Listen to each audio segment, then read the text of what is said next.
Hello again. This is the third lecture.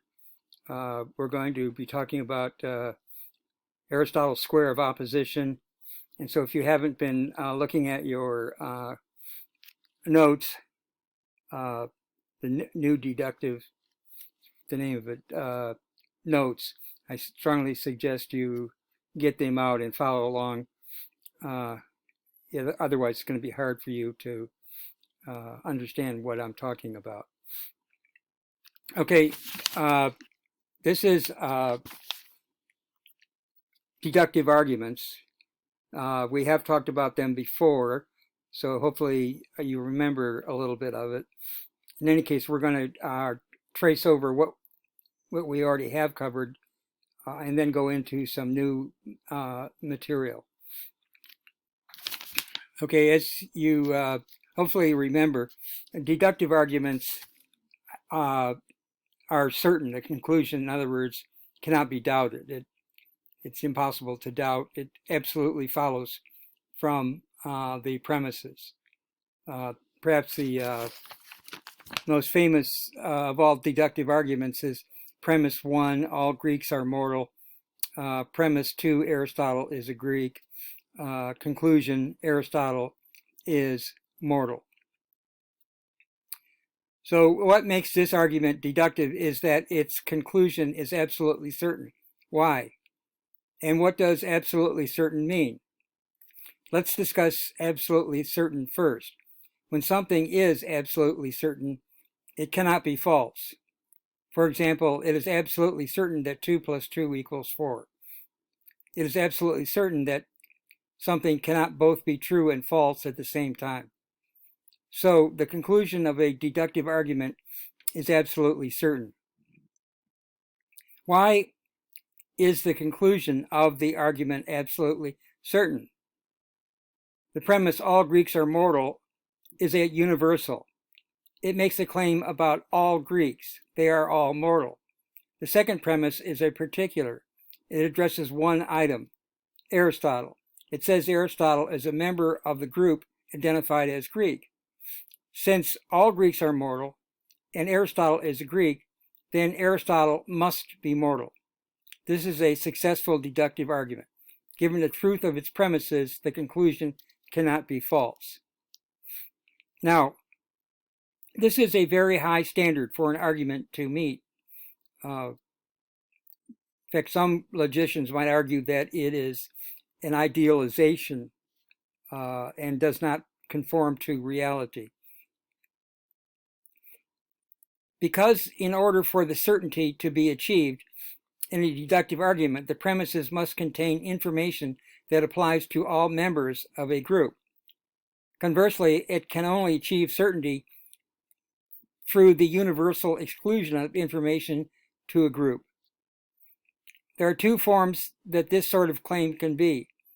A, some Greeks are mortal, and B, some Greeks are not mortal. The claim A possesses the certainty that at least one Greek is mortal. Claim B possesses the certainty that at least one Greek is not mortal. When combined with another premise, whether including or excluding, the argument can lead to a certain conclusion.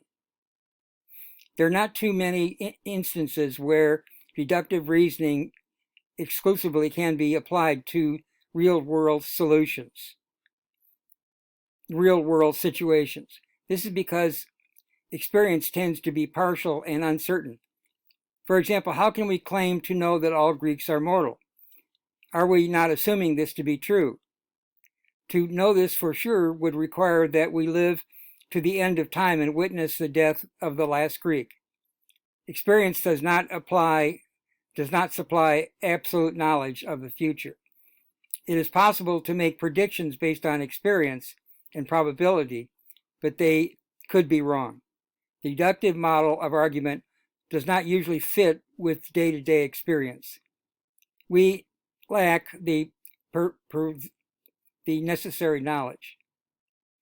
Now, make sure that you have your notes with you. All Aristotle showed us that these categorical claims can be reduced to 4 basic claims. Okay, a categorical claim is one where we relate a subject to a predicate.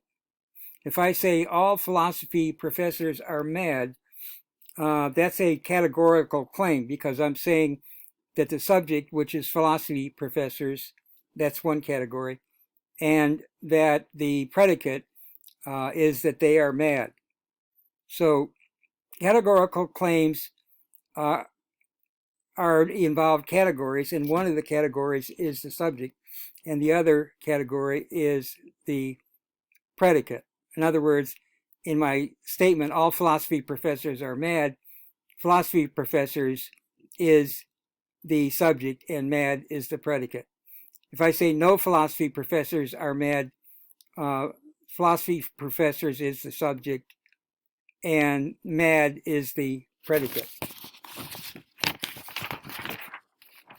If I say some philosophy professors are mad, then philosophy professors is the subject and mad is the predicate, and so forth. In these sentences, the subject is professors and the object is mad, men or persons. In the language of logic, subject remains subject, and the object becomes the predicate. The subject is professors, and the predicate is mad. So we can place, Aristotle reduced all of these categorical claims to 4 different varieties. Okay, and we call this the square of opposition. Okay, so please open up your notes to the page that shows you the diagram of the square of opposition. So basically what Aristotle tells us is that all categorical claims where there's a subject and a predicate can break down into 4 different ones. All SRP, that would be all philosophers are mad. No SRP, no philosophers are mad. Some SRP, some philosophers are mad. Some S are not P, some philosophers are not mad. Okay, so there's names for these claims, and hopefully you can see the way they're laid out in the diagram. The all SRP is in the upper left-hand corner. It says every S is P. That means the same thing. And we call that the A claim. And then to the right across the top, we have no SRP, and that is the E claim. And then at the bottom, we have the I claim. Some S is P. And then on the far right, it's on the bottom, some S is not P. Okay, so this is what Aristotle did in developing his logical philosophy.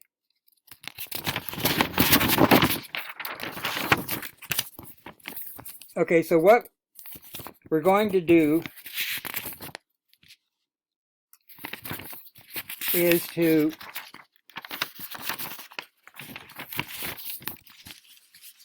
discuss the relationships between each of these 4 claims. Okay, so what we're going to do is assume that one of them is true, and that what happens to the logical status of the other 3. So we'll start with the one in the upper left corner, which is the A claim, and we'll say that that one is true. It's true that all S are P, or all philosophers are mad. Okay, the one to the right is no philosophers are mad, which is the E claim. And so if the A claim is true, it's saying that all philosophers are mad, then the E claim must be false. Okay, then we go to the bottom to the I claim. If the A claim is true, all philosophers are mad, then the I claim would also follow some philosophers are mad. Okay, and then on the lower left-hand corner of the O claim, some philosophers are not mad. That would have to be false. If every philosopher is mad, then it would be false that some philosophers are not mad. Okay, so let's start with the upper right now, the E claim. We're going to say it's true that no philosophers are mad. Okay, so if we go back to the left across the top and look at the A claim must be false. It says that all philosophers are mad. Okay, so if we go down to the lower left, the I claim says some philosophers are mad. The E claim says no philosophers are mad. So therefore, the I claim is false.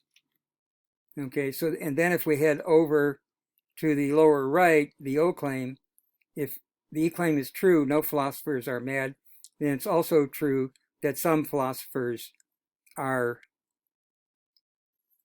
not mad. I'm sorry. The E claim is true, no philosophers are mad, then the O claim would also be true, some philosophers are not mad.